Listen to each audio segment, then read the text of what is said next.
Ito ang News TV Live. Mga kapuso, nakatakda ng iproklama sa batasang pambansa ang President-elect at Vice President-elect ng bansa. Panoorin natin ito. With the correct results for Baclayon was admitted to the canvass. For the province of Southern Leyte, the first one of the three electronically transmitted COCs did not match the votes in the physically delivered COCs for President and Vice President. This was due to the fact that the initial electronic transmissions of the COC for these provinces included the pre-lot results of the municipalities of Inundayan and Silgo. Since the two subsequent electronically transmitted COCs matched the physically delivered COC for Southern Leyte, the second electronically transmitted COC was the one included in the canvass. For Nueva Ecija, there were three electronically transmitted COCs and two physically delivered COCs. The initial electronically transmitted COC and physically delivered COCs included the pre-lot results for the municipality of Llanera. Thus, the subsequent electronically transmitted COC for Nueva Ecija with the correct results for the municipality of Llanera, which matched the subsequently delivered COC with correct results for Llanera, was admitted to the canvass. At the end of the second day, 69 COCs had been admitted to the canvass for the day, which came from 54 provinces, 8 cities, and 6 countries. There were 2 COCs from the People's Republic of China, one electronically transmitted with a corresponding physically delivered COC, which came from the mainland, and a manually prepared and tabulated COC which reflected the voting in Taiwan because Taiwan did not have automated elections. Canvassing of 4 COCs from Antique, Iloilo City, Kuwait, and Canada were suspended. The canvassing of COCs from Kuwait and Canada was suspended because only electronically transmitted COCs were available for them since the special diplomatic pouches which were supposed to contain the COCs have not yet been delivered to the Senate. Canvassing of the COC from Antique was suspended because there was a discrepancy between the electronically transmitted COC and the physically delivered COC as to the number of votes for President and Vice President. The canvassing of the COC from Iloilo City was suspended because the city certificate of canvass could not be located inside the ballot box that was physically delivered to the Senate. The chairpersons of the boards of canvassers of Antique and Iloilo City were summoned by the Joint Committee through the COMELEC to come to the plenary hall of the House of Representatives the next day to give their explanations. The COMELEC was required by the Joint Committee to give a written explanation as to the reasons for the delay in the delivery of the COCs from Kuwait and Canada. The chairpersons of the Provincial Board of Canvassers for Lanao del Sur and Northern Samar were also summoned by the Joint Committee through the COMELEC in anticipation of problems that may be encountered in the canvass of these two areas based on the report given by the COMELEC. By the end of the second day, the Joint Committee had cumulatively canvassed a total of 114 COCs. On the third day, the Joint Committee canvassed 53 COCs from 7 provinces, 1 city, 1 from local absentee voting, 1 from detainee voting, and 43 countries. The Joint Committee resumed consideration of the suspended COCs from the province of Antique, from Kuwait, and the city of Iloilo.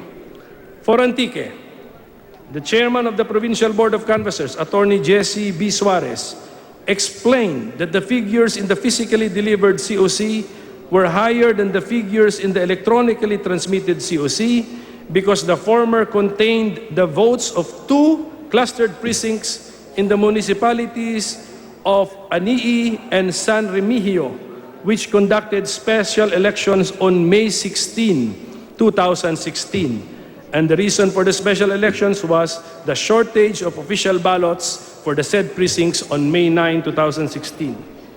After the explanation, and there being no objection or opposition from the Council of the Candidates, the manually prepared and physically delivered COC from Antique was admitted to the canvass.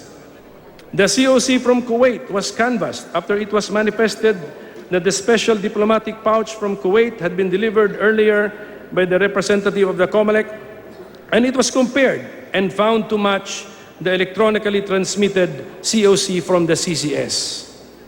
The COC for Iloilo City was immediately canvassed after the chairman of the City Board of Canvassers, Attorney Jomar Alizar Betita, was able to locate the physically delivered COC among the documents contained in the ballot box for Iloilo City. And it was shown that the figures in the said COC matched those of its counterpart electronically transmitted COC. For the province of Lanao del Sur, the figures contained in the electronically transmitted COC matched the figures in the physically delivered COC. However, there was a notation in the physically delivered COC that the canvass for one clustered precinct in Masyu was not included, that the votes for one precinct in Masyu were not included in the canvass, in the provincial canvass. Attorney Roberto de la Peña, chairperson of the PBOC, was summoned, and he explained that 279 ballots in one clustered precinct in Masyu were not accepted by the BCM, which had broken down, and as such, the canvass of the municipality of Masyu was incomplete. He further manifested that the 279 ballots, as well as the VCM, are now in the gymnasium of the provincial capital of Lanao del Sur. After the explanation of Attorney de la Peña, the electronically transmitted COC for Lanao del Sur, which matched the physically delivered COC, was admitted to the canvass. After all the electronically transmitted COCs were canvassed, with the exception of COCs from Canada and Northern Samar, which were temporarily suspended pending the arrival of the pouch from Canada and the chairperson of the PBOC of Northern Samar, the Joint Committee considered the canvass of 43 physically delivered COCs, and these are without corresponding electronically transmitted COCs. Of these 43 COCs, 42 were manually prepared and one was electronically prepared, but by force of circumstances, physically delivered because it could not be electronically transmitted. 2 manually prepared COCs from local absentee voting and detainee voting came in 2 ballot boxes. The remaining manually prepared COCs came in special diplomatic electoral pouches of various shapes and sizes from the different countries. Upon opening of the manually prepared COCs, the Joint Committee considered whether the votes in words and in figures matched, and whether or not the COCs were complete with all the names of the candidates present, or had erasures or alterations. If the votes in words and in figures in the COC matched, and it was complete and had no erasures or questionable alterations, then the COC was deemed in order and admitted to the canvass. When the special diplomatic pouch from Austria was opened, it did not contain a COC, hence the canvass was suspended. The representative from the COMELEC's Office on Overseas Voting, Attorney Maria Juana Valesa, was summoned and requested to give an explanation about the delay in the delivery of the special diplomatic pouch for Canada and the non-inclusion of the COC in the pouch delivered to the Senate from Austria. Attorney Valesa stated that based on information given her, the COCs and supporting documents from Canada were only shipped from Canada on May 26, 2016, and would probably arrive in the Philippines in 3 to 5 days from that date. However, she had in her possession a certified true copy of the COC from Canada, which COMELEC received through electronic mail or email. Inasmuch as the votes in the electronically transmitted COC for Canada match the votes in the certified true copy of the COC brought by Attorney Valesa, the COC for Canada was admitted to the canvass. As to the COC for Austria, Attorney Valesa also manifested that she had with her a certified true copy of the COC from Austria, which the COMELEC had received by electronic mail. During the discussion, it was established that electronic mail is an acceptable means by which the COMELEC could receive COCs and supporting documents relating to votes from overseas absentee voting under Republic Act Number 9189. After the manually prepared COC of Austria was examined and found to be in order, it was admitted to the canvass. Finally, the electronically transmitted COC for Northern Samar was compared to its corresponding physically delivered COC. Although the figures in both COCs matched, there were handwritten numbers with plus and equal signs in the physically delivered COC. The Joint Committee took note of a COMELEC en-banc resolution which provided that the votes of one clustered precinct in the municipality of San Francisco Lope de Vega, which held special elections on May 16, 2016, should be manually added to the votes in the physically delivered COC. Given the circumstances, the physically delivered COC for Northern Samar with the manually added votes for one clustered precinct in the municipality of San Francisco Lope de Vega was admitted to the canvass. The matter of the so-called undervotes, which counsel for Senator Ferdinand Bongbong Marcos Jr., candidate for Vice President, orally manifested several times during the 3 days of canvassing, was then discussed. It was manifested by Congressman Rufus Rodriguez that a similar matter had been discussed during the canvassing for votes for President and Vice President in 2010, but the so-called undervotes were then called null votes and represented undervotes, overvotes, misshades, and no votes recorded as non-votes. At that time, then Senate President Juan Ponce Enrile ruled that such null votes are beyond the jurisdiction of Congress as the National Board of Canvassers for President and Vice President, and is properly the subject of an election protest if insisted upon. Thus, Congressman Rodriguez suggested that the Joint Committee follow the precedent established in 2010 and not consider anymore the manifestation about the so-called undervotes. By the end of the third day, the Joint Committee had cumulatively canvassed a total of 167 COCs, which included the COCs from 81 provinces, 24 cities, 1 district, 1 local absentee voting, 1 detainee voting, and 58 countries, with 1 country producing 2 COCs, and that is China. Of the 167 COCs canvassed, 120 COCs were electronically transmitted through the CCS, 46 COCs were manually prepared and physically delivered, and 1 COC was electronically tabulated and canvassed but had to be physically delivered because it could not be electronically transmitted, and that came from Israel.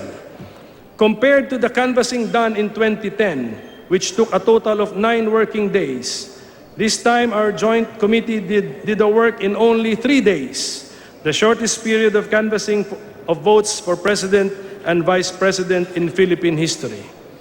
Thus, we are ready to recommend to the joint session today the proclamation of the winning candidates for President and Vice President.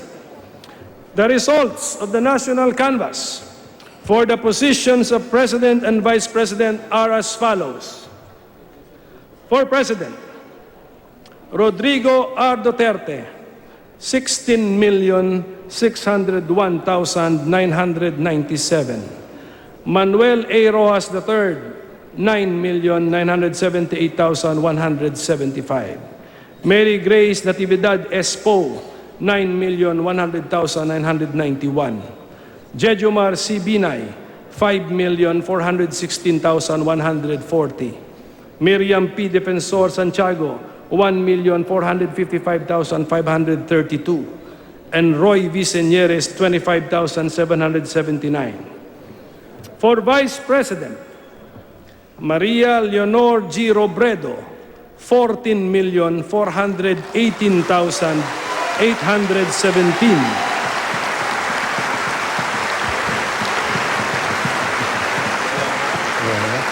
Ferdinand R. Marcos Jr., 14,155,344. Alan Peter S. Cayetano, 5,903,379. Francis Joseph G. Escudero, 4,931,962. Antonio F. Trillanes IV, 868,501. And Gregorio B. Honasan II, 788,881. The results of the canvass show that Rodrigo Rodi Roa Duterte and Maria Leonor Leni G. Robredo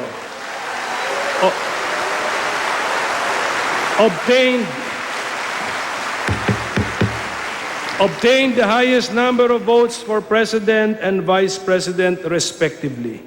In view of the foregoing, the Joint Committee recommends that Congress, as the National Board of Canvassers, approves the report of the Joint Committee and the resolution of both Houses of Congress number 1, declaring the results of the national elections held on May 9, 2016 for the office of President and Vice President, and proclaiming Rodrigo Roa Duterte as the duly elected President of the Republic of the Philippines and Maria Leonor G. Robredo as the duly elected Vice President of the Republic of the Philippines.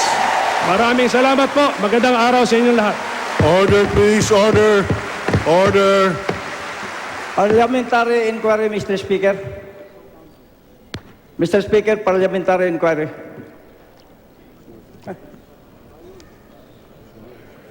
Yes, Congressman Abayan. Well, just for the record, Mr. Speaker, before we approve the Joint Committee report, the body being constituted as the canvassing body, may I just inquire, Mr. Speaker, as to who is the lawful representative of the 1st District of Northern Samar? Because during the roll call, Mr. Speaker, in the previous session, I was in my room, I heard that my name was not included in the roll call. So I want to make it clear whether this representation is still the recognized May I ask for a suspension of session, Speaker?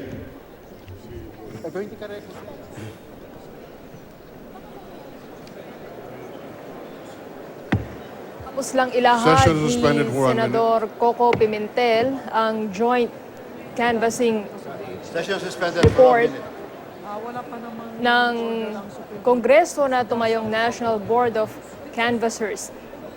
Ayon sa kanya, 3 araw ang ginugol ng Joint Canvassing Committee para matapos ang kanilang canvassing. At batay sa resulta ng kanilang pagbibilang sa 167 na COC ay si Davao City Mayor o President-elect Rodrigo Duterte ang nanalo bilang Pangulo na nakakuha ng botong 16,601,997. Muli panoorin po natin ang nagaganap sa batasang pambansa. As far as our record shows, it's still Representative Dasa. That matter is for the Congress sitting as a legislative body to decide, and it has no point. It cannot be resolved in this joint session. May we now proceed? Mr. Speaker, may I just be heard, Mr. Speaker? The gentleman. I have here with me, Out Mr. of order. Speaker. Please I have here proceed, with me, Mr. Mr. Majority Speaker, Mr. Speaker, a copy of the decision. Mr. of the Speaker, Supreme can Court. we direct the Sergeant at Arms to escort the gentleman out of the session hall, Mr. Speaker? Well, thank you, Thank you, Mr. Speaker. But I am just exercising my privilege because I have a copy now with the... Suspended for 1 minute. Suspended for 1 minute. Muli pong sinuspindi ng Joint Canvassing Committee ang kanilang sesyon matapos pong ilahad ng co-chair ng Joint Canvassing Committee ang canvassing report sa nagdaan nitong 3 araw na canvassing. Yan po ay matapos na maghain ng kanyang inquiry o tanong si Representative Dasa kung bakit daw hindi kasama ang kanyang pangalan sa pagro-roll call ng Kongreso noong mga nagdaang araw kung kailan ginanap ang canvassing. Kanyang tinatanong kung siya pa rin daw ba ang kinikilalang kinatawan ng kanyang distrito at dahil po dyan ay sinuspindi muna ng Kongreso ang sesyon nito. Pagkatapos po nito ay nakatakdang pagbotohan ng Kongreso kung aaprubahan nito ang inihaing joint canvassing report ni Senador Coco Pimentel kani-kanina lamang at pagkatapos niyan ay sakay po proklama ang mga nanalong kandidato sa pagka-presidente at vice-presidente. Samantala, nakatutok din po sa batasang pambansa ang ating kasamang si Sandra Aguinaldo. Sandra. Yes, Trisha. Sa ngayon ay pansamantala munang suspende itong isinasagawang joint session. Pero ito ay dahil sa kadahilanang hindi naman konektado talaga doon sa proklamasyon ng ating bagong presidente at vice president. Meron lang kasi tumayong kongresista, ito si Congressman Harleen Abayon. At siya ay nagrereklamo na siya ay hindi natawag sa roll call. At sa aking pagkakaalam kasi ay merong issue laban sa kanya at ito ay hindi pa nare-resolve. Pero ang nangyayari ngayon ay sinuspindi muna dahil ang sinasabi ni Majority Floor Leader, Congressman Gonzales, ay dahil wala namang kinalaman yung issue na ito, kailangan ay hindi ito talakayin ngayon at hiniling pa niya yung Senate Sergeant at Arms na ilabas itong si Congressman Abayon dito sa floor at pansamantala nga naantala. Pero bago yan ay nag-report na sa komite o nag-report na sa joint session of Congress itong si Senador Coco Pimentel at kanyang iniulat na ito yung kanyang committee report dun sa naging resulta ng halalan at kanyang sinabi na ang nanalong Pangulo ay si Rodrigo Duterte at ang nanalong Vice President ay itong si Leni Robredo. Ang boto na ni-report nitong si Senador Pimentel ay 16 million mahigit para kay Duterte at 14 million mahigit para naman dito kay Robredo. At kung napanood nyo kanina, nagkaroon ng cheering dito sa loob mismo ng session hall. Dito po ay medyo magkahiwalay ng konti. Merong isang portion na makikita natin na maraming nakadilaw na mga taga-suporta at sila nga po ay nag-cheer para naman kay Robredo. At meron din naman na makikita ka na nakasuot sila ng red na parang trademark naman ito nitong si Mayor Rodrigo Duterte. Gayon din nakikita natin kahit na hindi dumalo dito sa proklamasyon, Trisha, itong si Duterte, ay narito naman yung ilan sa magiging miyembro ng kanyang gabinete. Nakikita natin dito si Attorney Vitaliano Aguirre at nakikita rin natin si Attorney Sal Panelo at ilang pa niyang malalapit, yung malalapit sa kay Mayor Duterte ay narito rin. Ganyan din nakikita natin doon sa area naman ng VIP, VIP area. Nakikita natin yung anak naman, tatlong anak ni Congresswoman, incoming Vice President Leni Robredo. Sa ngayon, Trisha, nakikita natin may umpukan, hindi naman sinunod agad-agad itong paglalabas ng mga security dito kay Congressman Abayon. Pero ngayon ay may umpukan at kanya ipinaliliwanag, pero siya pinapakitang papel at ang nakapaligid sa kanya ay pawang mga kongresista. At kung napansin nyo rin, Trisha, nandito si Congresswoman Leni Robredo, incoming Vice President Leni Robredo, siya ay nakasuot ng simpleng dress at nung siya ngay pumasok kanina ay halos hindi napansin ng kanyang mga kasamahan na naririto na pala siya. Pero nung napansin nila ay maraming lumapit sa kanya, yumakap at bumate. Trisha? Sandra, taliwas sa naiulat ko kanina, ito pala, linawin lang natin, ay si Representative Harleen Abaya? Harleen Abayon. Harleen Abayon. Anong distrito Yes. niya ulit, Sandra? Siya ay sa northern Samar, Northern sinasabi Samar, niya. Kanina nag-inquire siya, sabi niya, meron ba kayong iba, para nagtanong siya no, sa Kongreso, no, na meron bang ibang representative ang northern Samar dahil hindi ako tinawag sa roll call. Yun ang sinasabi niya. At ngayon ay may pinapaliwanag siya, may pinapakita siyang papel.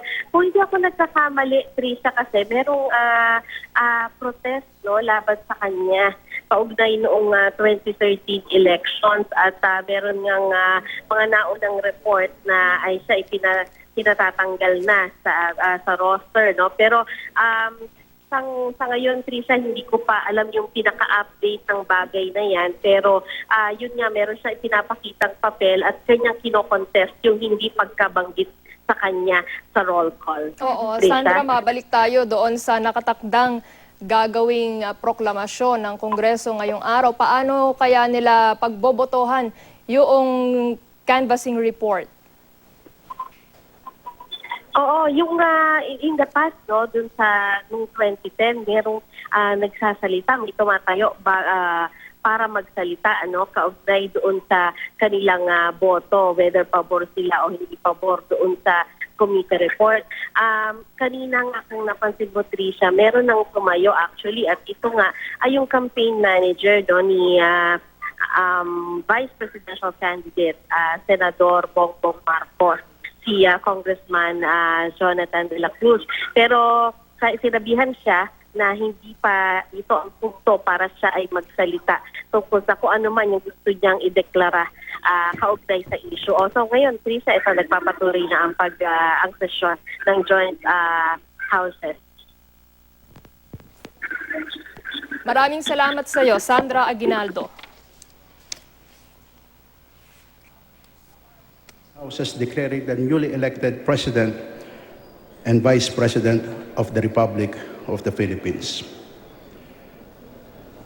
Pursuant to the mandate of the Constitution and in compliance with pertinent laws, the Joint Committee conducted the canvass bound by a single purpose: to ensure that the results reflect the will of the electorate and that the mantles of leadership over the Republic are entrusted indubitably on those whom they have freely chosen as President and Vice President of our Republic. In full view of the public, with all opportunities given to every party concerned to present their positions and questions before the Joint Committee, the canvass proceeded smoothly and was concluded in record time. I repeat, in record time, unimpeded by glitches or unresolved questions. In this light, Mr. Speaker, the report of the Joint Committee contains the full and faithful record of the proceedings of the national canvass and the resolution of both houses to proclaim the newly elected President and Vice President of the Republic of the Philippines embodies the true results of the canvass of votes of candidates for President and Vice President. Under the premises, Mr. Speaker, I recommend for the approval of the House the Joint Committee report on the canvass of votes of candidates for President and Vice President in the May 9, 2016 elections, and the resolution of both Houses proclaiming Rodrigo Roa Duterte as the duly elected President and Leni Robredo as the duly elected Vice President of the Republic of the Philippines. The Majority Leader of the Senate, Senator Cayetano, is recognized. Mr. President, there being no other member of the Senate who wishes to deliver a speech for and in behalf of any presidential or vice presidential candidate, we now proceed to vote on the report and the accompanying resolution. On the part of the Senate, I move for the approval of the report of the Joint Committee and adoption of the accompanying resolution of both Houses, Resolution Number 1. Distinguished members of the Senate, there is a motion by Majority Leader Cayetano to approve the report of the Joint Committee and adopt the accompanying resolution of both Houses number 1. As many as are in favor of the motion, please say aye. Those who are against, please say nay. The ayes have it. By unanimous vote of the Senate, the report is hereby approved, and the resolution of both Houses number 1 is hereby adopted on the part of the Senate. Majority Floor Leader.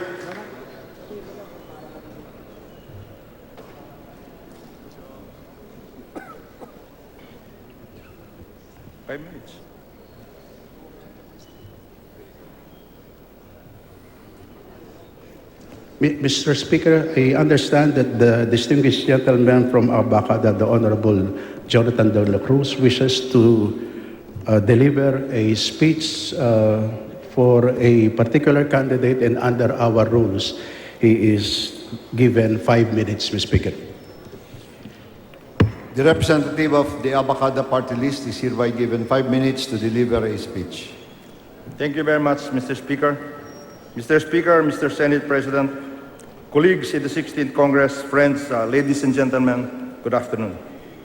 I rise on a matter of personal and collective privilege to urge all of you and our people to join us in the continuing search for truth, not only about the recently concluded elections, although that is what most of our people have been urging us to inquire into, but also the travails and challenges facing our benighted country as the second Aquino administration bows out of office.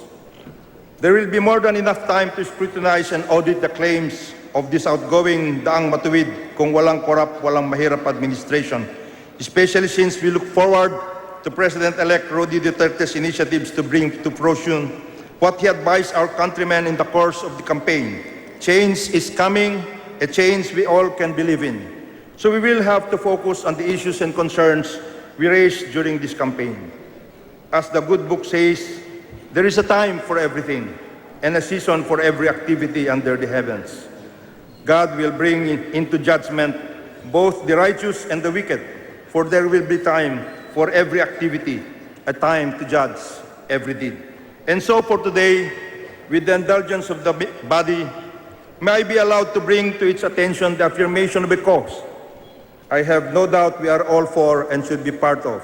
This is not a call for another round of recriminations or divisive comments, of rancor in our hearts.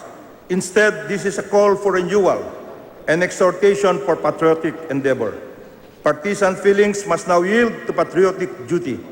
What remains of that will now have to yield to a united effort to correct the infirmities of our electoral processes, as we have witnessed since 2008, when we first experimented with automated elections, to the 2010 presidential contest, to the 2013 midterm elections, and now to this recently concluded one. Clearly, the system as we know it and as implemented in the past 3 automated elections by the COMELEC and its technology partner, a company now known as Smart Magic, has been shown to be vulnerable to external interference. It is vulnerable to rigging and manipulations. No less than former COMELEC Chairman Christian Monsod has emphatically noted that the concerns raised in the May elections by lots of parties, including those who run under the administration party, have seriously damaged the integrity of the entire automated election system. We have outlined, Mr. Speaker, Mr. Senate President, in broad strokes what we believe are the telltale signs of such vulnerabilities, and we will, in the course of time and at the right venue, prove to one and all that such indeed have engendered questionable results and unimaginable negative consequences. But as I noted earlier, there will be a time and a place to bring these issues to the fore. For now, partisanship must yield to patriotism. And so, as I greet the soon-to-be proclaimed winners and wish them well as they take over the reins of government, let there be no doubt, while I strongly disagree with the National Board of Canvassers count, I accept it. We accept it. I accept the finality of the count, which will now be ratified by the joint session. And so for the sake of our country, our unity as a people, and the strength of our democracy, I offer our congratulations and Godspeed. But for the sake of all those who believe in Senator Marcos and the causes she advocated, unity in diversity, an end to divisiveness and vengeance, inclusive growth and justice for all, in the course of the campaign, in short, the gentleman from Ilocos Norte ran as he spiritedly did to uplift the standing of every common man and woman, the humble members of society, to whom we must now dedicate our call for progress and justice. But Mr. Speaker, Mr. Senate President, before we can even make that first step for progress and justice for all, it is incumbent upon me, as the campaign advisor of Senator Marcos, to ask the questions which more than 14 million Filipinos who voted for him have long wanted to be answered by all concerned, including members of this joint session, in as truthful and responsible manner as we can. I have no doubt these are the same questions which every single Filipino who cares for our country and our people, even those who did not vote for Senator Marcos, would like to be truthfully answered as well. First, what is the COMELEC doing about the complaints of vote buying and similar electoral offenses which were reported before, during, and even after the May 9 voting? Has the COMELEC sanctioned the parties involved in open buying, including those that were part of a viral video in Piquet, North Cotabato?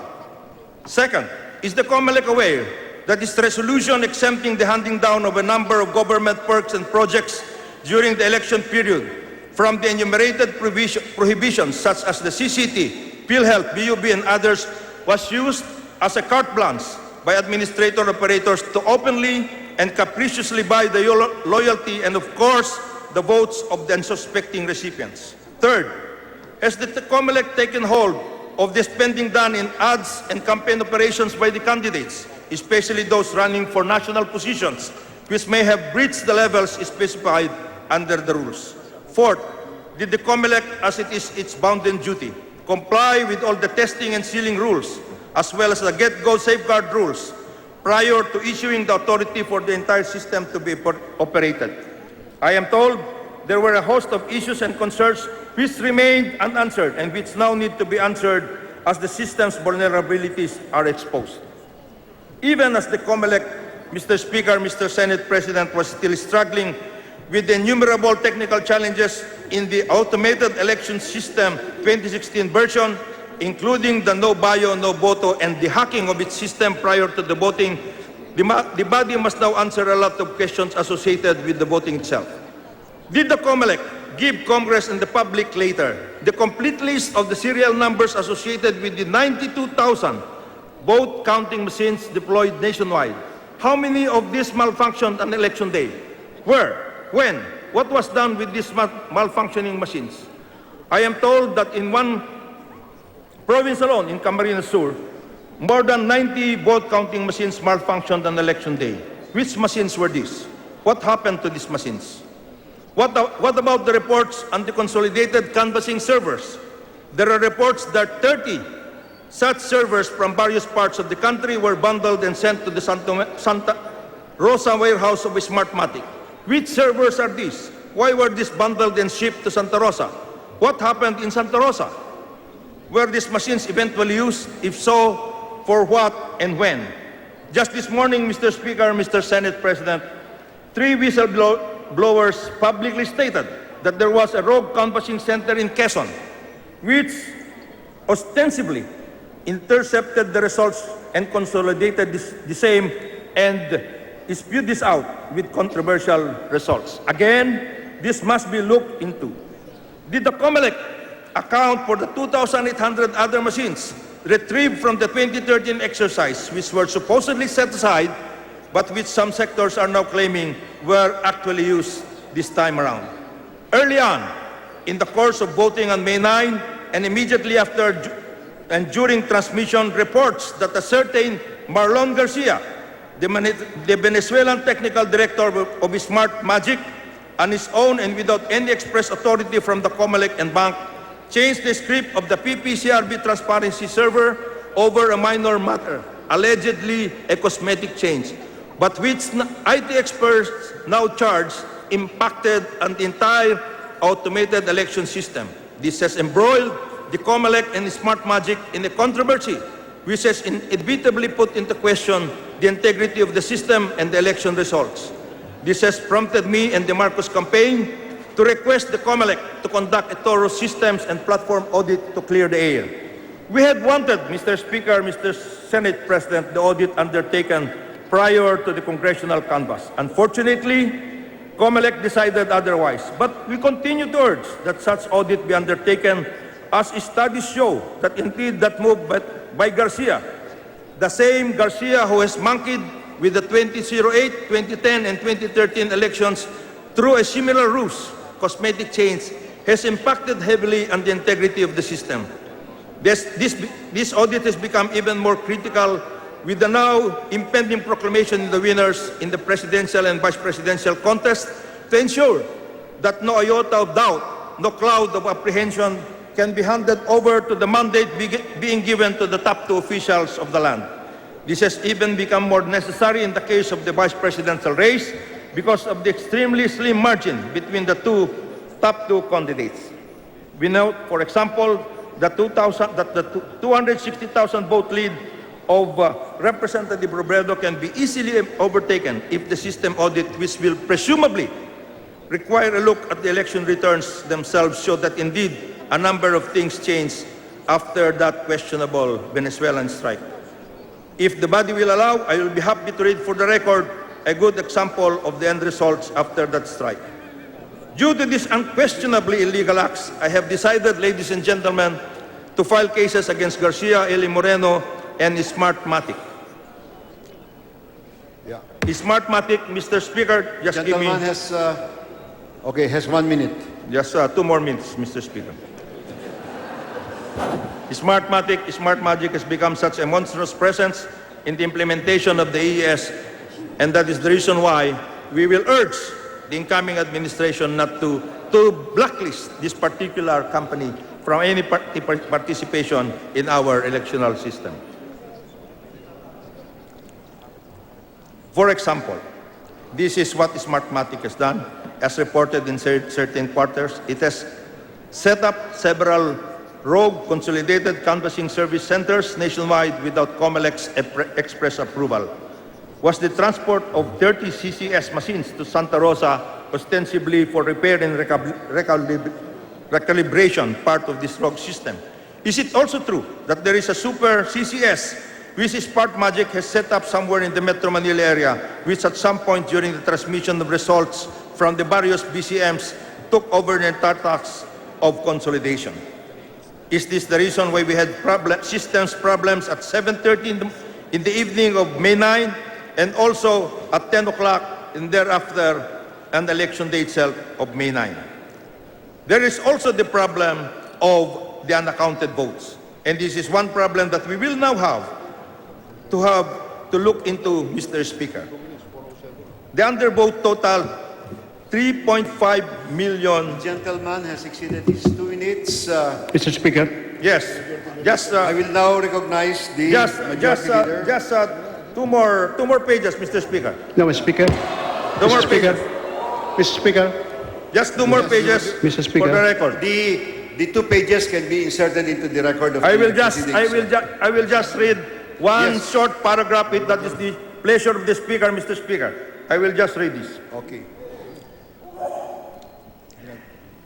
Go ahead, sige. Our people, not just those who voted, work hard and cried with the Marcoses want answers, Mr. Speaker, Mr. Senate President.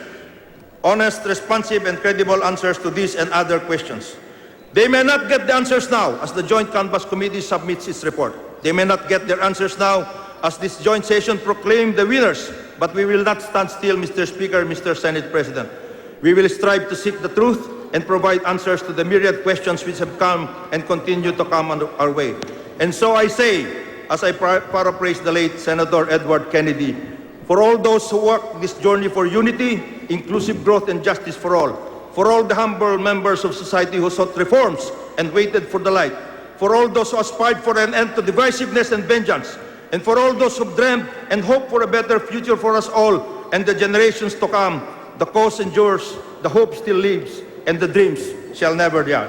Thank you very much, Mr. Speaker, and we look forward to a changed Philippines, a change we can all believe, and a change we hope will endure. Thank you. Majority Floor Leader. Mr. Speaker, there being no other member of the House who wishes to deliver a speech for and in behalf of any presidential or vice presidential candidate, we now proceed to vote on the report and the accompanying resolution. On the part of the House, I move for the approval of the report of the Joint Committee and the adoption of the accompanying resolution of both Houses, number 1. So moved, Speaker.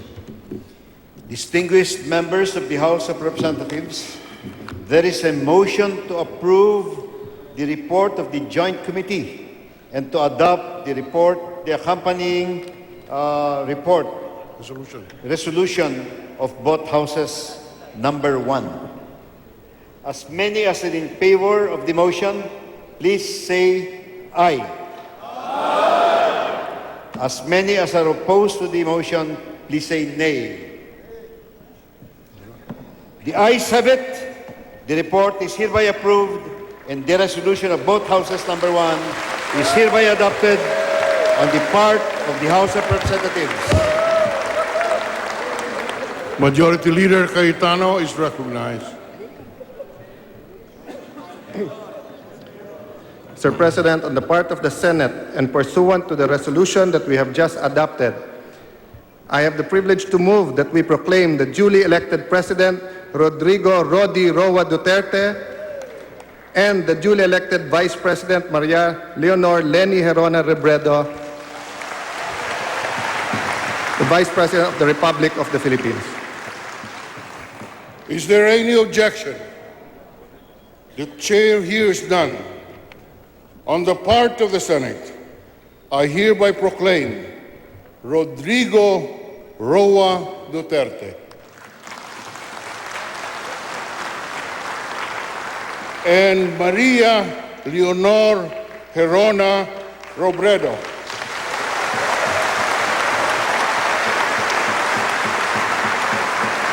as the duly elected President and Vice President of the Republic of the Philippines. Majority Leader Gonzales. Mr. Speaker, on the part of the House, and pursuant to the resolution that we have just adopted, I move that we proclaim the duly elected President and Vice President of the Republic of the Philippines. Is there any objection? There being none, on the part of the House of Representatives, I hereby proclaim Rodrigo Roa Duterte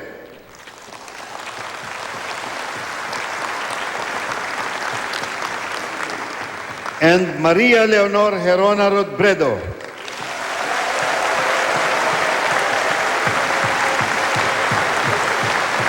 as the duly elected President and Vice President of the Republic of the Philippines. We shall now proceed with the approval of the journal, and for this purpose, Majority Leader Cayetano is recognized. Mr. President, on the part of the Senate, I move that the Honorable Senate President be authorized to approve the journal of the joint public session and that such approval shall be considered as the action of the Senate of the Republic of the Philippines. Is there any objection? There being none, the motion of the Senate Majority Leader is hereby carried. Majority Leader Mr. Speaker, on the part of the House, Gonzales. I move that the Honorable Speaker be authorized to approve the journal of the joint public session and that such approval shall, for all intention and purposes, be considered as the approval of the House of Representatives. Is there any objection? There being none, the motion of the House Majority Leader is hereby approved. We shall now proceed with the suspension of the session to notify the President-elect and the Vice President-elect of their proclamation. The Senate Majority Leader Cayetano is recognized. Mr. President, on the part of the Senate, I move to suspend the joint public session to notify the President-elect and the Vice President-elect of their proclamation and invite them to the rostrum. Is there any objection? There being none, Mr. Speaker, on the part of the Senate. The session is suspended, and the following members are requested to notify the President-elect and the Vice President-elect of their proclamation and escort them to the rostrum. On the part of the Senate, Senate President Pro Tempore Recto, Majority Leader Cayetano, Senator Bam Aquino. On the part of the minority, with the permission of the minority, Minority Leader Juan Ponce Enrile, and Assistant Minority Leader Vicente Soto III. Mr. Speaker, on the part of the House, I move to suspend the joint public session to notify the President-elect and the Vice President-elect of their proclamation and invite them to the rostrum. Is there any objection? There being none, on the part of the House, the session is suspended, and the following members are requested to notify the President-elect and the Vice President-elect of their proclamation and to escort them as well to the rostrum. Deputy Speakers Abad, Agabao, Apostol, Balindong, Padilla, Puno, Majority Leader Gonzales, Minority Leader Zamora.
Okay, naiproklama ng President-elect ng Pilipinas, si Davao City Mayor Rodrigo Roa Duterte. Nakakuha siya ng 16,601,997 votes nitong election 2016. Lamang siya ng mahigit 6 na milyong boto sa pumapangalawa sa presidential race na si Mar Rojas. Tumakbo si Duterte sa ilalim ng Partido Demokratiko Pilipino Lakas ng Bayan o PDP Laban. Kumandidato si Duterte matapos niyang palitan si Martin Dino na una naghain ng Certificate of Candidacy sa pagkapangulo para sa kanilang partido. Nagsilbi si Duterte bilang alkalde ng Davao City ng 7 termino at bago nito ay nagsilbi sa Davao City Prosecutor's Office. Si Duterte ang magiging kauna-unahang presidenteng direktang nagmula sa lokal na posisyon. Siya rin ang magiging kauna-unahang pangulo mula sa Mindanao. Ipinanganak si Duterte sa Maasin, Southern Leyte at lumaki naman sa Davao City. Siya rin ang pinakamatandang uupong pangulo sa edad na 71 taong gulang. Mayroon siyang 3 anak sa dating asawang si Elizabeth Zimmerman at isa naman sa partner niyang si Hanilet Avancenia. Naiproklama na rin bilang Vice President-elect ng Pilipinas si Maria Leonor Leni Herona Robredo. Sa pagtatapos ng joint canvassing ng Kongreso nitong Biyernes, nakakuha siya ng 14,418,817 na boto. Mahigit 263,000 na boto ang lamang niya sa pinakamahigpit na katunggaling si Senador Bongbong Marcos. Noong 2013, Tumakbo at nanalong kongresista ng ikatlong distrito ng Camarines Sur si Robredo.